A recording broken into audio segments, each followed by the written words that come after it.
You are about to learn one of the biggest secrets in the history of the world. It's a secret that has huge effects for everyone who lives on this planet. Most people can feel deep down that something isn't quite right with the world economy, but few know what it is. Gone are the days where a family can survive on just one paycheck. Every day it seems things are more and more out of control, yet only 1 in a million understand why. You are about to discover the system that is ultimately responsible for most of the inequality in our world today. The powers that be do not want you to know about this, as this system is what has kept them at the top of the financial food chain for the last 100 years. Learning this will change your life because it'll change the choices that you make. If enough people learn it, it'll change the world because it'll change the system. For this is the biggest hidden secret of money. Never in human history have so many been plundered by so few, and it's all accomplished through this, the biggest scam in the history of mankind.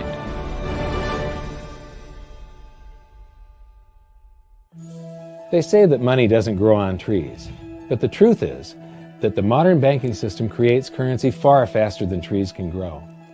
Most people don't have a clue how currency is created. Economists and bankers make it sound so complex that people think they can't understand it. But I'm going to strip our monetary system down to its essence so that you can see the scam behind the curtain and just how it affects you. Every modern society creates currency in pretty much the same way. But since the US dollar is the majority of the world's currency, I'm going to use the United States as our example. It all starts when some politician says, "Vote for me and I'll make sure the government provides you more free stuff than my opponent will."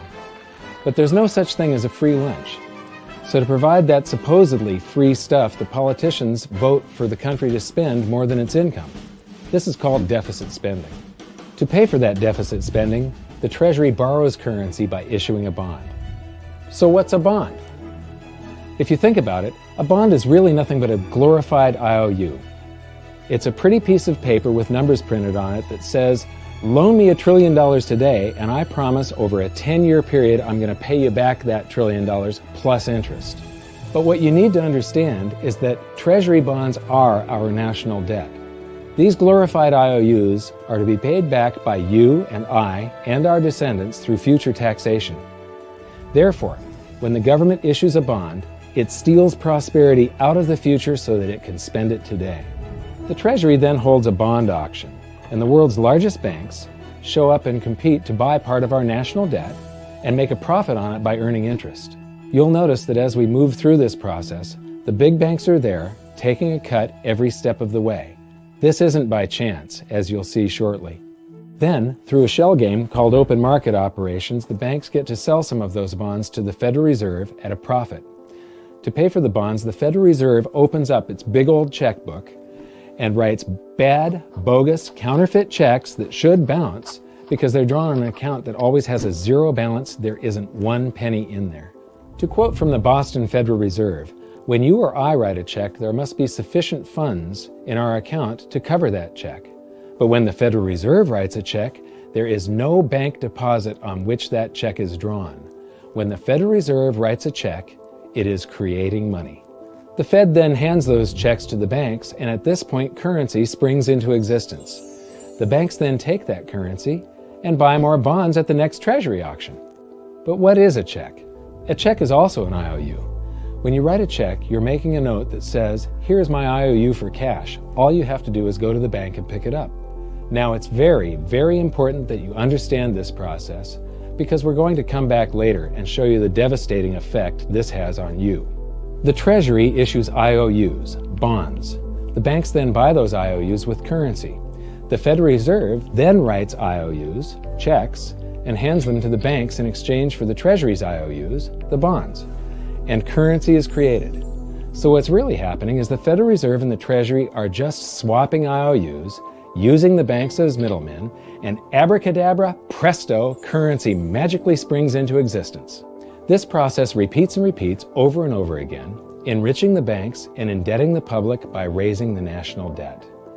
The end result is that there's a buildup of bonds at the Federal Reserve, and currency at the Treasury. This process is also where all paper currency comes from. The Federal Reserve and the government mistakenly call it base money because they didn't watch episode 1 of this series and they don't know the difference between money and currency. But I will correctly refer to it as base currency because it is not money. It is currency, and as we've learned, there is a big difference. Money has to be a store of value and maintain its purchasing power over long periods of time. We learned in episode 1 that earlier in our history, our paper currency was just a claim check. It was a representation for real money of intrinsic value, the gold and silver that was held on deposit at the Treasury. You could walk into any bank and slap your currency, like say a $20 bill, on the counter and redeem it for real money, a $20 gold piece. But now, this base currency that's piling up back here is really nothing but a receipt or a claim check on an IOU, that bond. So it's really nothing but a supply of numbers. The Treasury then deposits the newly created currency into the various branches of the government, and the politicians say, "Hey, thanks for that." And the government does some deficit spending on public works, social programs, and war. The government employees, contractors, and soldiers then deposit their pay in the banks. Now, this may come as a shock to you, but when you deposit your currency with the bank, you're not actually depositing it into an account to be safely held in trust for you. Instead, you're actually loaning the bank your currency, and within certain legal limits, they can do with it pretty much anything they please. This includes gambling in the stock market and loaning it out, at a profit, of course. Now this is where the machine of currency creation really gets cranking, because this is where something called fractional reserve lending comes into play. Fractional reserve lending is exactly what it says. The banks are allowed to reserve only a fraction of your deposit and loan the rest out. Although reserve ratios may vary, I'm going to use a 10% reserve ratio as our example.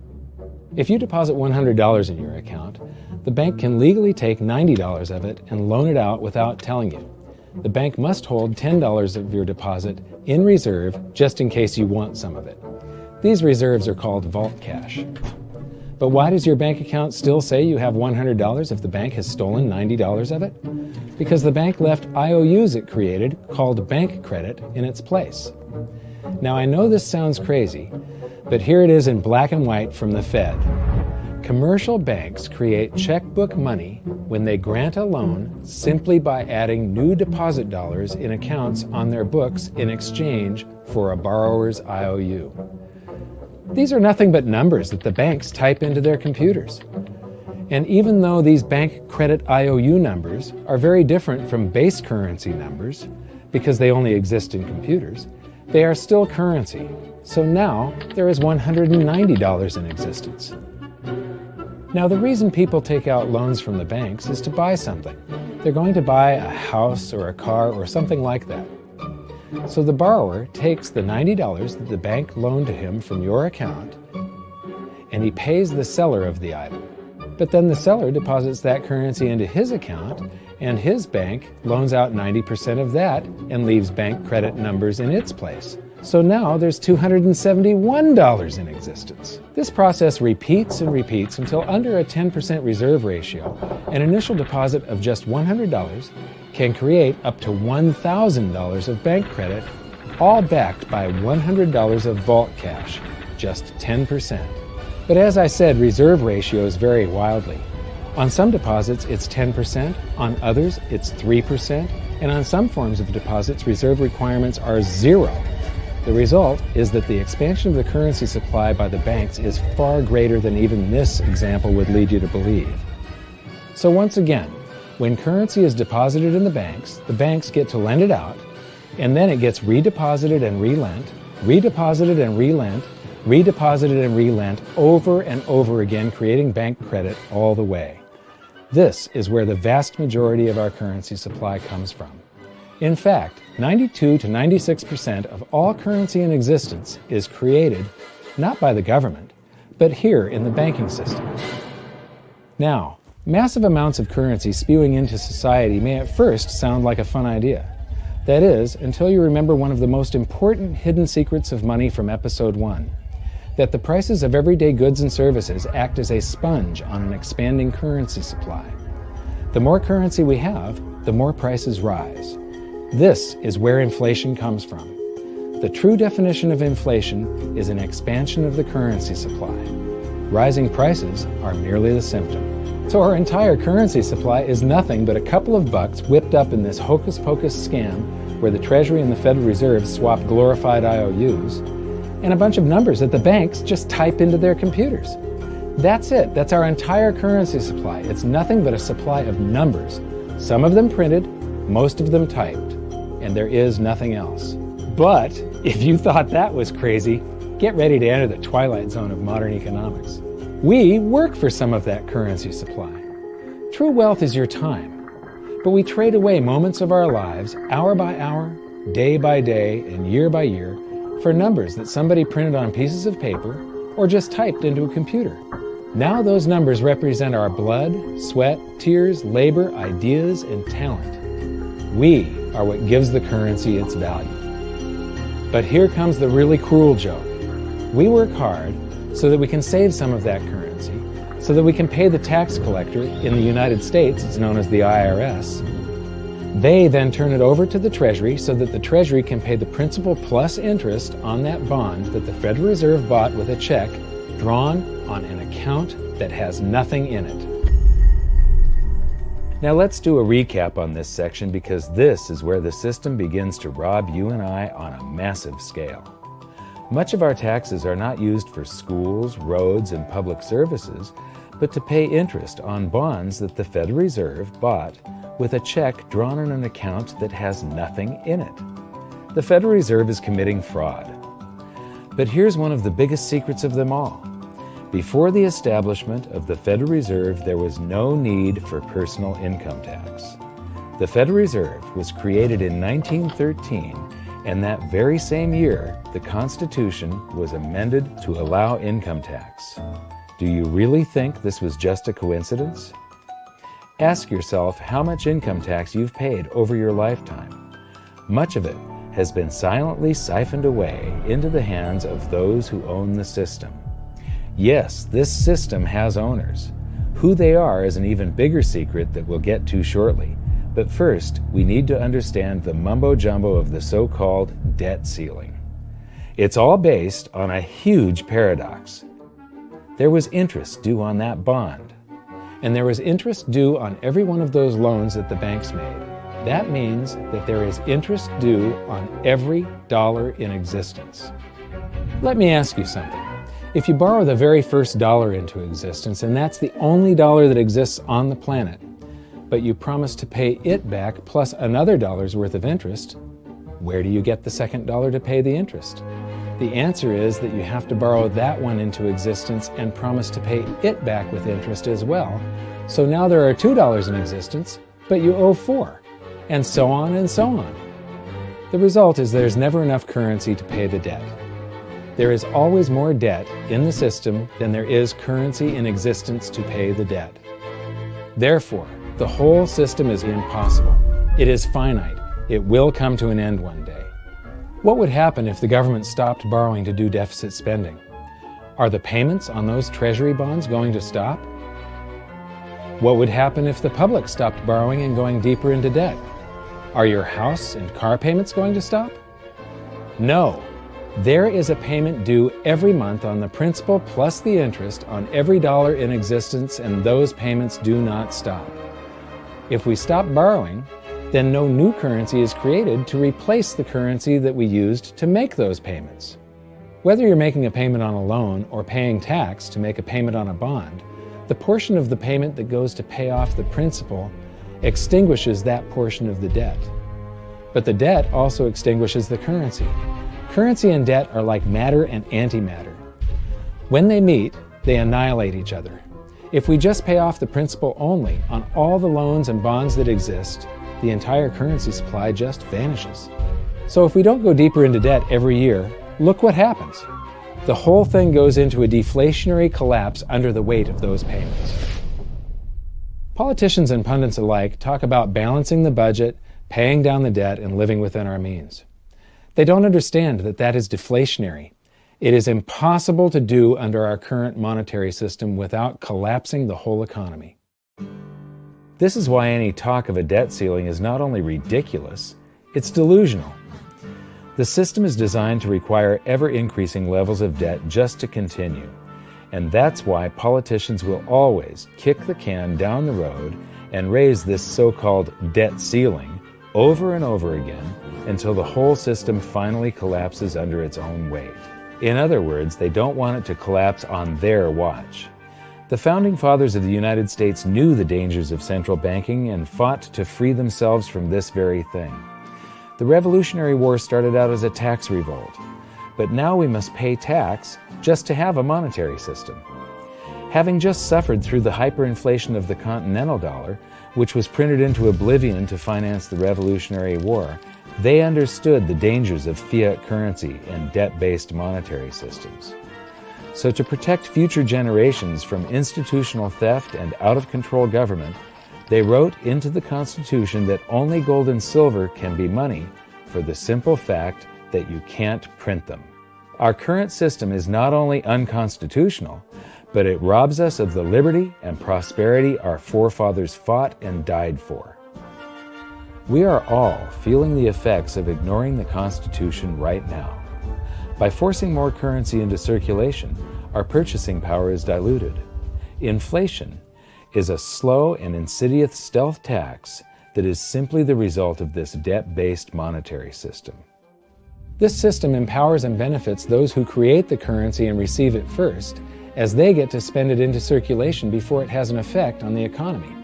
They're stealing purchasing power from you and transferring it to the banks and the government every hour of every day because of this false monetary system. And it's not like the people at the top don't know this. To quote the Federal Reserve, the decrease in purchasing power incurred by the holders of money due to inflation imparts gains to the issuers of money. This is a fraud. It is a pyramid scheme, it is a Ponzi scheme, it's a scam, and it's a lie. Our entire monetary system is nothing but a form of legalized theft. But here's the biggest con job of them all. The Federal Reserve is not federal, it has stockholders. There is no federal agency that has stockholders. What's a stockholder? A share of stock represents a percentage of ownership in a corporation. So the stockholders are the owners of that corporation. Therefore, the Federal Reserve is a private corporation with owners. And you can see it for yourself if you go to the Federal Reserve's website, and it will say, the stockholders receive an annual dividend of 6%. Now we know that the stock in the Federal Reserve was originally issued to the largest banks in the United States. But because of mergers and acquisitions through the years, you can't actually trace who owns the stock in the Federal Reserve. That's a very closely guarded secret. My guess would be that the owners are those primary dealers, the banks that get to make a profit by selling part of our national debt, those bonds, to the Federal Reserve, who buys them with a check from nothing. Then we pay tax to pay the principal and the interest on those bonds so that the Federal Reserve can pay the banks a 6% dividend.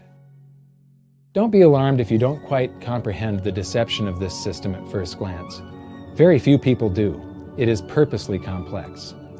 The economist John Maynard Keynes once wrote, "By this means, government may secretly and unobserved confiscate the wealth of the people, and not one man in a million will detect the theft."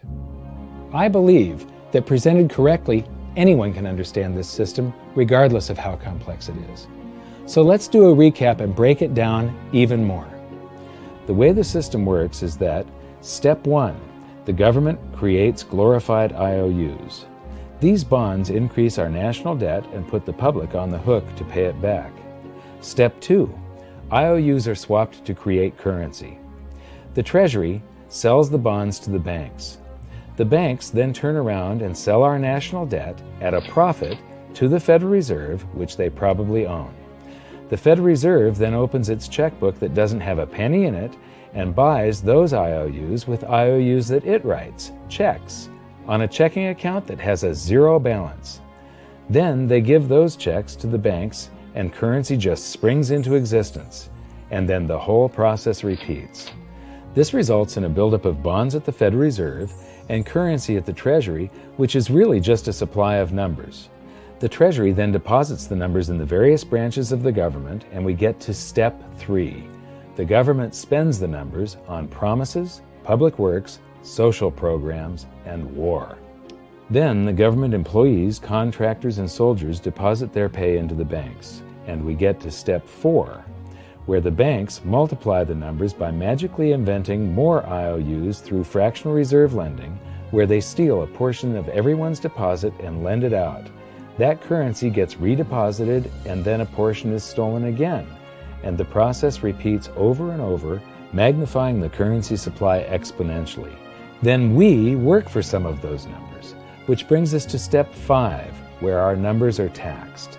We pay tax to the IRS, who then turns our numbers over to the Treasury, so the Treasury can pay the principal plus the interest on bonds that were purchased by the Federal Reserve with a check from nothing. Then we get to step 6, the debt ceiling delusion. The system is designed to require ever-increasing levels of debt and will eventually collapse under its own weight because politicians always kick the can down the road. They don't want it to collapse on their watch. And finally, step 7, the secret owners take their cut. The world's largest banks own the Federal Reserve. Those banks make a profit selling our national debt to the Fed. They make a profit when the Fed pays them interest on the reserves held at the Fed, and the Fed pays them a 6% dividend on their ownership of the Fed. This system is fundamentally evil. It funnels wealth from the working population to the government and the banking sector. It is the cause of the artificial booms and busts of modern economies, and it causes great disparity of wealth between the rich and the working class. And it is only possible because we no longer use real money, we use currency. But worst of all, it is a form of enslavement. Bond is the root word of bondage. Whenever a government issues a bond, it is a promise to make us pay tax in the future. Nobody asked you if you wanted to pay tax today for the prosperity we all enjoyed in the last century. Nobody is asking our children if they want to work hard in the future to pay for the prosperity we're enjoying now. George Washington once wrote to James Madison, "No generation has the right to contract debts greater than can be paid off during the course of its own existence." By stealing prosperity from tomorrow so we can spend it today, we enslave ourselves and future generations. Now this all sounds pretty bad, but there is great hope, for you are the greatest threat to this false monetary system. This system relies on the public being ignorant of its workings. Please share this knowledge with everyone you know, because an informed public that fully understands the system can build a better future for generations to come. And now I leave you with this quote, widely attributed to a former director of the Bank of England. The modern banking system manufactures money out of nothing. The process is perhaps the most astounding piece of sleight of hand that was ever invented. Banking was conceived in inequity and born in sin. Bankers own the earth. Take it away from them, but leave them the power to create money and control credit, and with the flick of a pen, they will create enough money to buy it back again. But if you want to continue as the slaves of bankers and pay the cost of your own slavery, let them continue to create money and to control credit. This is the Federal Reserve in Washington, D.C. It's located on Constitution Street, and that is just as much of a joke as the New York Fed being located on Liberty Street. Both of them are unconstitutional, both of them limit our liberty, and they transfer wealth away from us every second of every day to the Federal Reserve, to the government, and to the banking sector. You are now among the 1 in a million who can detect the theft of your prosperity. So the big question is, what can you do about it? 1. Watch this video until you can describe and teach it to others. Those who understand this system can make preparations for its unavoidable collapse and protect themselves. History shows that those who don't will probably be wiped out. 2. Share this video with everyone, especially those you care about. All it takes is a mouse click or two to get this message in front of millions. Post this video on Facebook, tweet it, email it to loved ones. Please share it wherever you can. 3. Join the conversation. The current world monetary system is based on a 300-year-old design meant to enrich a few at the expense of the many. There must be a better way. At hiddensecretsofmoney.com, we've created an open-source platform for the design and development of a new world monetary system. We're calling on every economist, every student, every college, every bright mind, and anyone who cares to join the discussion. In educating ourselves and each other, we can prevent the further loss of our freedoms and maybe, just maybe, win some of them back.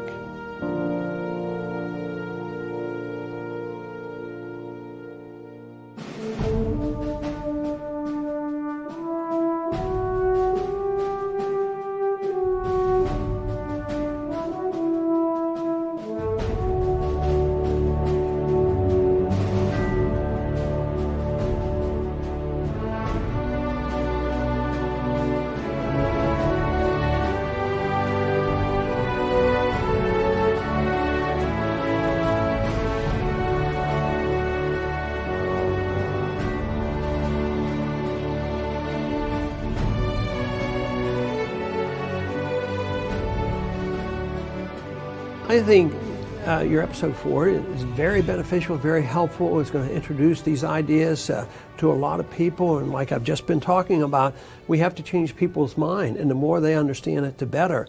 And I think we're at this point now where more people in the last several years, 4 or 5 years, have thought about the Fed than they ever have in the previous 95 years. So I think an explanation and diagrams to show it is very helpful, because quite frankly, they're not going to get it in their grade school. They're not going to get it in their high schools. They're not going to get it in college unless they're in a very rare circumstance to understand how this works.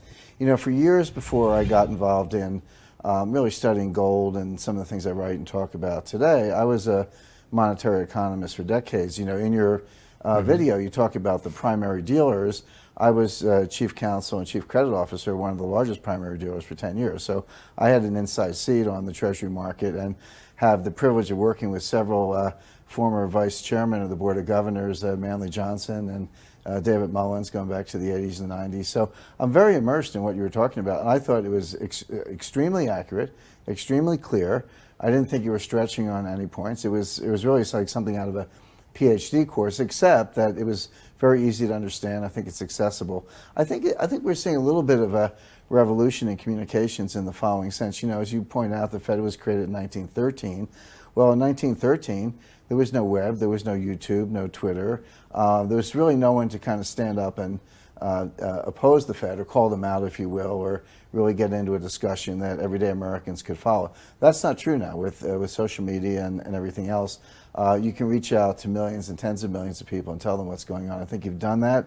You've done it successfully. I applaud it. I think this is a great video. I look forward to seeing it again. I know millions of people will enjoy it. Well, as we know, the Federal Reserve believes it can create money out of thin air, not realize money is supposed to represent real products and services. And what people don't realize is when the Fed does that, in effect, as Keynes pointed out, it's a form of taxation. It's a form of confiscation. And because people don't see it, the politicos get away with it, but it also undermines social trust. It just is corrosive throughout society. We're going to have a lot of turmoil in the coming years, but it's going to be the kind of turmoil that leads to positive things. So don't despair. Get out there and fight, because the tide is going to turn. This is going to be the status last stand. Thank you. 更多相关内容，欢迎关注陆可。